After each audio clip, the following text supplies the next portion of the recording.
நாங்க இன்னைக்கு நிபுணர் அமைப்பு அப்படின்னா என்னங்கிறத பத்தி தான் சொல்ல வந்திருக்கோம். நிபுணர் அமைப்பு அப்படிங்கிறது என்ன அப்படின்னா, இப்போ விஞ்ஞானிகளுக்கு அவங்ககிட்ட இருக்க அறிவை எல்லாத்தையும் கணினியில உள்ள ஒரு மென்பொருள்ல அவங்க சேமிச்சு வச்சிருப்பாங்க.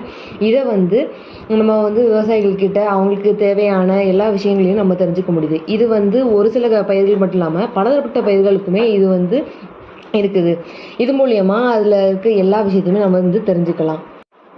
இப்போ நம்ம நிபுணர் அமைப்போட முக்கிய கூறுகள் பற்றி பார்க்க போகிறோம். அதில் என்னென்ன இருக்குன்னா, அறிவுத்தளம், தீர்மான இயந்திரம், பயனர் இடைமுகம், விளக்க வசதி. இந்த நிபுணர் அமைப்பு எப்படி செயல்படுது அப்படிங்கிறத பற்றி பார்த்தோம்னா, பயனரோட பிரச்சனையெல்லாம் உள்ளடக்கியிருக்காங்க. அதே மாதிரி தீர்மான இயந்திரம் அறிவுத்தள விதிகளை நம்மளுக்கு பயன்படுத்துது. சரியான முடிவு, ஆலோசனை இது எல்லாத்தையுமே நம்மளுக்கு கொடுக்குது. இதோட பயன்பாடுகள்னு பார்த்தோம்னா, விவசாயத்துக்கு நம்மளுக்கு உதவி பண்ணுது. மருத்துவத்தில் அதில் ஏதாவது நோய் கண்டறியணும்னா அதுக்குமே ஹெல்ப் பண்ணுது. கல்வி, மாணவர்களோட வழிகாட்டுதல், ஆலோசனை இது எல்லாத்துக்குமே ஹெல்ப் பண்ணுது. அதே மாதிரி தொழில், வணிகம் இதுலேயுமே நம்மளுக்கு இது பண்ணுது. இதோட நன்மைகள்னு பார்த்தோன்னா, நிபுணர் எப்போதுமே நம்மளுக்கு கிடைக்கும். மனிதனோட பிழைகள் இதனால குறையுது.